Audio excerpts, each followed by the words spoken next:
दादी माँ,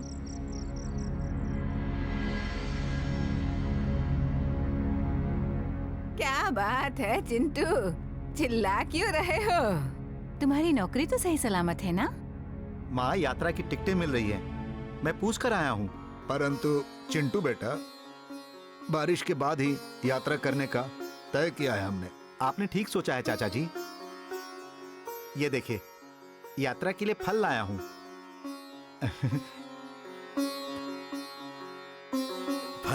फल तो हम खाएंगे ही। खाते खाते ऐसा ही सोचेंगे कि हम यात्रा कर रहे हैं।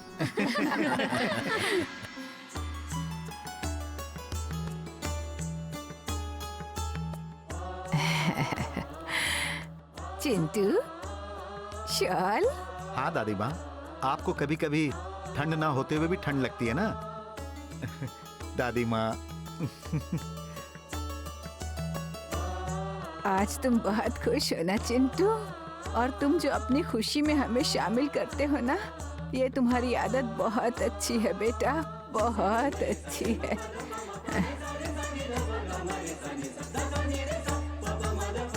पिताजी, आज आपका जन्मदिन है। चलो आंखें बंद करो। हाथ आगे करो। अभी आंखें खोलना मत अभी।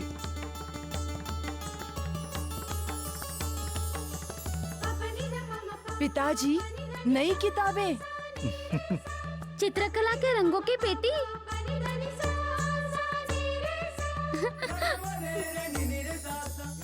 आप हाथ मुंह धो लीजिए, मैं आपके लिए गर्मा गर्म चाय लेकर आती हूँ। उमा, तुम नहीं पूछोगी कि मैं तुम्हारे लिए क्या लेकर आया हूँ?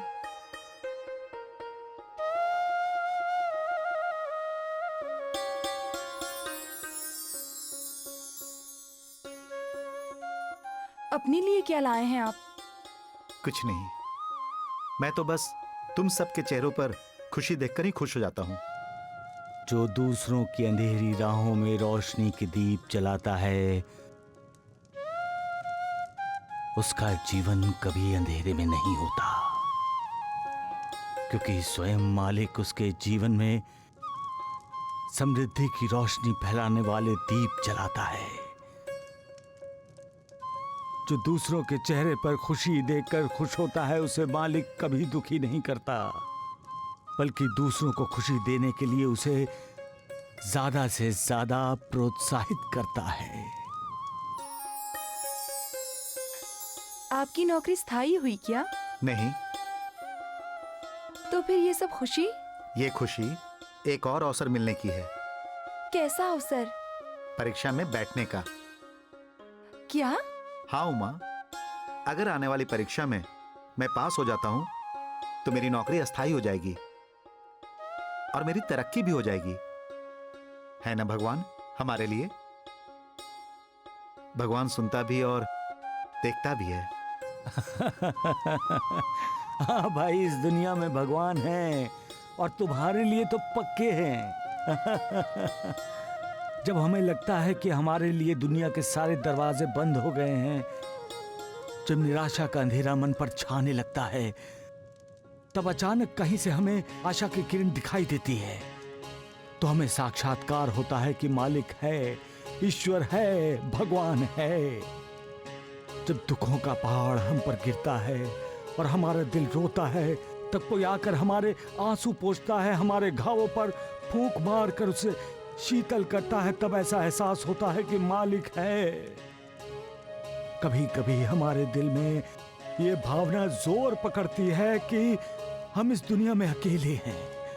तब अचानक कोई हमारा साथ देता है, हमारे दुख सुख बांटता है, हमें दिलासा देता है, तो हम जान जाते हैं कि हम अकेले नहीं हैं। हमारे साथ मालिक है, ईश्वर है। इंसान की जिंदगी में कभी कभी कुछ ऐसी घटना घट जाती है कि उसे लगता है कि उसकी जिंदगी में कुछ रहा ही नहीं है। ऐसे समय ज्ञानी, विद्वान, संत, महंत कहते हैं, जिंदगी में राम नहीं है। राम मतलब चैतन्य। राम अर्थात शुद्ध। राम का अर्थ ही है सत्य और सत्य आचरण। राम का मतलब यह है मालिक, भगवान, ईश्वर। लेकिन ये धारणा गलत है कि जब तक आप सत्य के मार्ग पर हैं, आप राम के साथ हैं। जब आप सत्य के मार्ग से भ्रष्ट होते हैं, तब भी राम आपके साथ होता है, जो आपको सत्य के मार्ग पर लाने की हर कोशिश करता रहता है। सबका मालिक एक।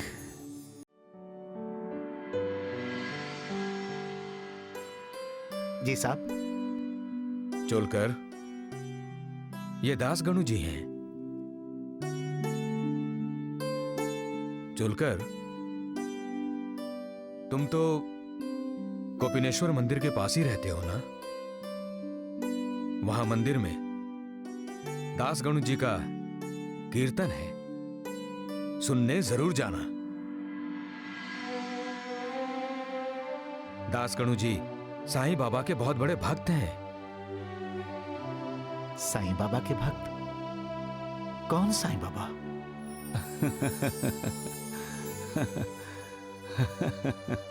इनका प्रवचन सुनोगे तो तुम्हें लाभ ही लाभ होगा।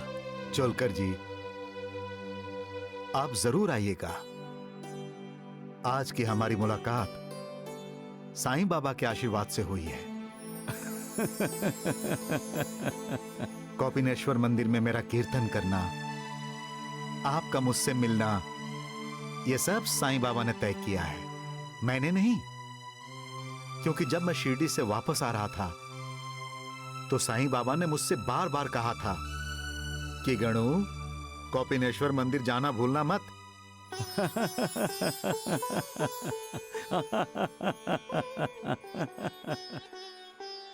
जब किसी का उद्धार करना होता है तो बाबा ऐसी ही लीला रचाते हैं। चोलकर जी, आप अवश्य आइएगा जी। और साहब जी, आप तो आएंगे ही। जी। मैं अपने भक्तों को अपने पास बुला लेता हूं। मेरा भक्त चाहे 1000 कोस की दूरी पर ही क्यों न हो, वो मेरे बुलाने पर शिरडी चला आता है। कभी कभी मेरे भक्त नहीं जानते कि उनके और मेरे बीच जो भक्ति का संबंध है, तब मुझे उन्हें स्मरण दिलाना पड़ता है कि मैं उनका इंतजार कर रहा हूं। जैसा भक्त का भाव होता है, वैसे ही मैं उनका कल्याण करता हूं, और ऐसे में कभी कभी उनकी परीक्षा भी लेनी पड़ती है। सबका मालिक एक।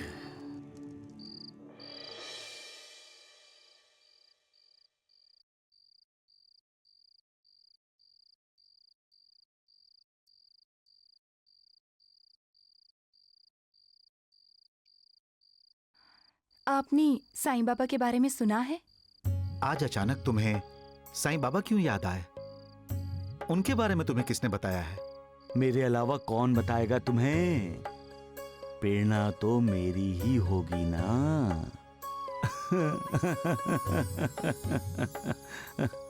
किसने बताया ये तो मुझे याद नहीं, परंतु आज मैं कोपिनेश्वर के मंदिर गई थी, तब वहाँ बातचीत चल रही थी। किसकी? साईं बाबा की? नहीं, दासगणु कीर्तनकार की। मंदिर में बातें हो रही थी कि साईं बाबा शिरडी के संत हैं और दासगणु उनके शिष्य। अच्छा कीर्तन करते हैं, हम कीर्तन सुनने वहाँ जाएंगे। लेकिन आप हमेशा लेकिन की दीवार क्यों खड़ी करते हैं? हम जाएंगे मतलब जाएंगे, समझ गए?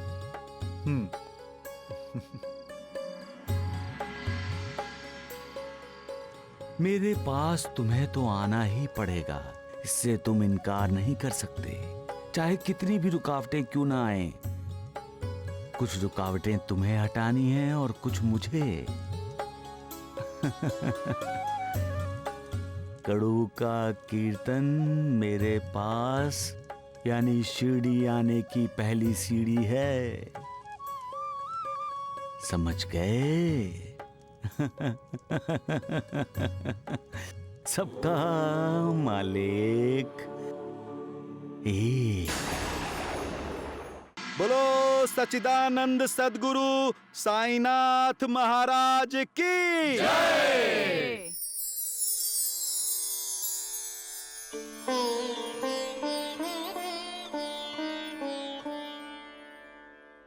तो भक्तों, साईं बाबा शिरडी में रहने वाले भगवान हैं। हमारे उद्धार के लिए साईं बाबा अवतरित हुए हैं। साईं बाबा बड़े कृपालु हैं, दयालु हैं, करुणाकर हैं। जो साईं बाबा की शरण में जाता है, साईं बाबा उसकी सहायता करने तत्काल आते हैं। जो एक बार साईं बाबा के द्वारका माई में कदम रखता है, उसका भला होता ही होता है। साईं बाबा को आप श्रद्धा से पुकारिए तो साईं बाबा आपकी सहायता करने तत्काल आएंगे। क्या हम पानी के दीप जला सकते हैं? लेकिन साईं बाबा ने जलाए हैं।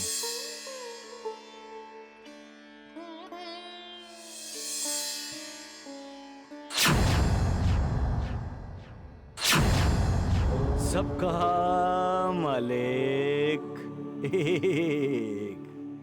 क्या हमारी पंच महाभूतों पर हुकूमत चलती है? नहीं ना, लेकिन साईं बाबा की चलती है। नीचे उतर, नीचे उतर। मैं कहता हूं नीचे उतर, नीचे और नीचे और नीचे। क्या हम खंड योग कर सकते हैं? लेकिन साईं बाबा करते हैं। अरे साईं बाहर तो आ, सामने आ। हाँ?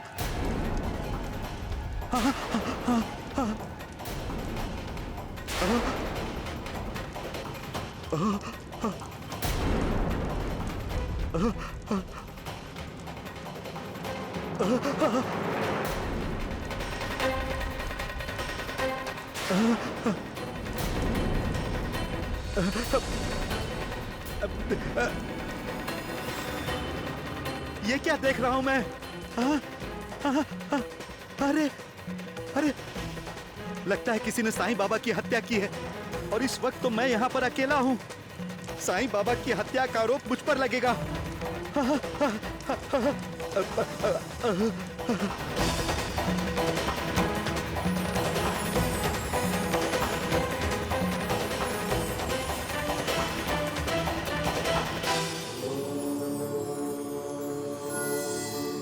मालिक। साईं बाबा योगी राज हैं। साईं बाबा ईश्वर हैं। आप सब लोग बोलिए, श्री सच्चिदानंद सद्गुरु साईनाथ महाराज की जय।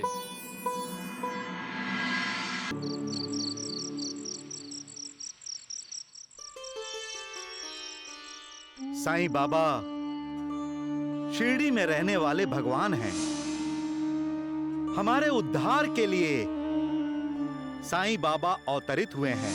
जो एक बार साईं बाबा की द्वारिका माई में कदम रखता है, उसका भला होता ही होता है। साईं बाबा बड़े कृपालु हैं, दयालु हैं, करुणाकर हैं। जो साईं बाबा की शरण में जाता है, साईं बाबा उसकी सहायता करने तत्काल आते हैं।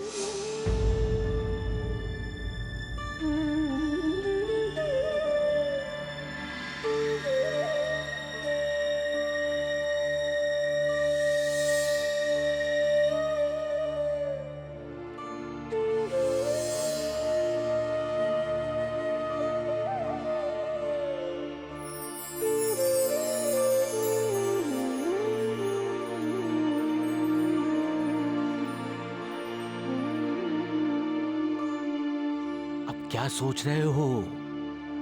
शिरडी तो तुम्हें आना ही पड़ेगा। कब आ रहे हो? बोलो, कब आओगे?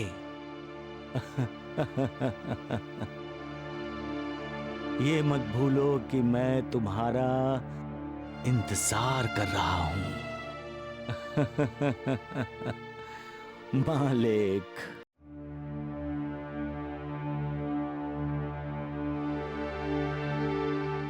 आज आप विभागीय परीक्षा देने गए थे। आपकी परीक्षा कैसी रही? परीक्षा तो अच्छी रही उमा। अगर साईं बाबा की कृपा होगी तो इस बार मैं परीक्षा में अच्छे अंकों के साथ पास हो जाऊंगा। चाय पीजिए। साईं बाबा की कृपा यूं सहज नहीं मिलती। उनकी कृपा पाने के लिए आपको साईं बाबा की भक्ति और उपासना करनी पड़ेगी। मतलब उनकी पूजा और अर्चना? हाँ, बिना पूजा और अर्चना के भगवान भक्त पर प्रसन्न नहीं होते। फिर साईं बाबा आप पर प्रसन्न कैसे होंगे? आपको उनकी कृपा कैसे मिलेगी? हाँ उमा, ये बात तो है। भक्ति वो भाव है जो मालिक के प्रति मन में प्रकट होता है। मालिक भाव का प्यासा है। जहां भक्ति भाव है, मालिक के प्रति विश्वास है, मालिक के प्रति प्रेम है, करुणामयी मालिक उस भक्त के साथ होता है। सच्ची पूजा, सच्ची अर्चना वो बंधन है जो भक्त अपने मन की डोर से मालिक को बांधता है। जहां ये बंधन होगा वहां मालिक की कृपा होगी ही होगी।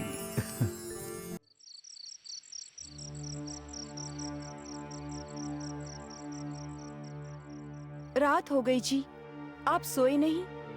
मुझे नींद नहीं आ रही है। जब से दास गणु जी का प्रवचन सुना है, मेरी तो नींद ही उड़ गई है। शिरडी के साईं बाबा के बारे में सुनकर? इससे पहले ना मुझे शिरडी का पता था और ना ही साईं बाबा के बारे में कुछ जानता था। अब कीर्तन और प्रवचन सुनने के बाद ऐसा लग रहा है हम साईं बाबा को जानते हैं। जानते ही नहीं, अब तो ऐसा लग रहा है कि साईं बाबा ही साईं बाबा हर जगह हैं। मैं दफ्तर में काम करता हूँ तो साईं बाबा याद आते हैं। दफ्तर से घर आने को निकलता हूँ तो साईं बाबा साथ होते हैं। उनका पानी की दीप जलाना, पंच महाभूतों पर हुकूमत चलाना, अपाहिजों को नई जिंदगी देना, सब कुछ अद्भुत है उमा। दास गणु जी तो मानते हैं कि साईं बाबा मनुष्य रूप में भगवान हैं। मैंने तो कभी साईं बाबा की भक्ति नहीं की उमा। भक्ति क्या है? दुखी पीड़ितों को उनके दुख से राहत दिलाना मालिक की भक्ति जैसा ही तो है। भूखे प्यासे की भूख प्यास मिटाना मालिक की भक्ति का एक रूप है। अपने कर्तव्य का ठीक तरह से पालन करना भक्ति ही तो है। अपने माता पिता का आदर करना, उनकी सेवा करना भक्ति ही तो है। अपने परिवार को खुशी देने के लिए अपनी खुशियों का त्याग करना और अपने आप को अपने परिवार को समर्पित कर देना भक्ति ही तो है। ऐसे इंसान पर मालिक की कृपा होती है। ऐसे इंसान पर मालिक प्रसन्न होता है। सिर्फ मंदिर में जाने से भक्ति प्रमाणित नहीं होती। ऐसे इंसान को मंदिर में जाने की जरूरत ही नहीं है, क्योंकि उसका दिल ही तो मंदिर होता है जिसमें मालिक बिना बुलाए आकर रहने लगता है। सबका मालिक एक। दास गणु जी ने यही कहा था कि साईं बाबा के होठों पर हमेशा यही होता है, सबका मालिक एक। उमा, मुझे अंदर से लग रहा है कि साईं बाबा ने अगर मुझ पर कृपा की तो मैं विभागीय परीक्षा में सफल हो जाऊंगा। तो फिर साईं बाबा से प्रार्थना कीजिए ना।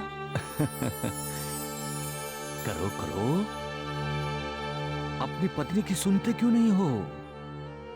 वो भी तो तुम्हारा भला चाहती है। वो भी हर दुख सुख में तुम्हारा साथ दे रही है। वो भी तुम्हारा उत्कर्ष चाहती है। हाँ,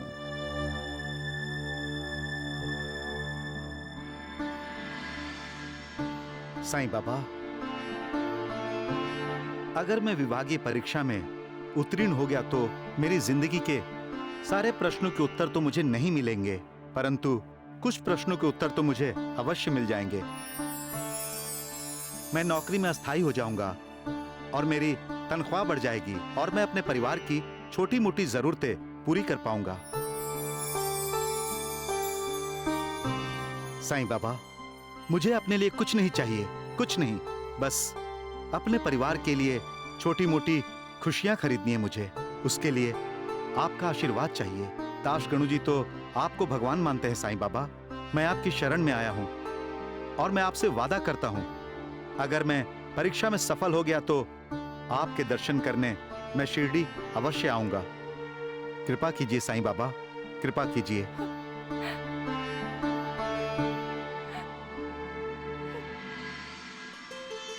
परीक्षाएं तो तुम्हें बहुत देनी पड़ेंगी बेटा, केवल नौकरी की परीक्षा नहीं, जिंदगी में भी तुम्हें कई परीक्षाएं देनी होंगी। ऊपर वाला जितना दयालु है उतना ही कठोर भी है। इंसान कितने वादे का पक्का है वो इस बात की परीक्षा लेता है। वो इंसान के ईमान की परीक्षा लेता है। इंसान दिल का कितना सच्चा है वो इसकी भी परीक्षा लेता है। और जो इंसान मालिक की परीक्षा में कामयाब हो जाता है उसे ही मालिक के दर्शन होते हैं, क्योंकि परीक्षा तपस्या ही तो है। सबका मालिक एक, सबका मालिक एक।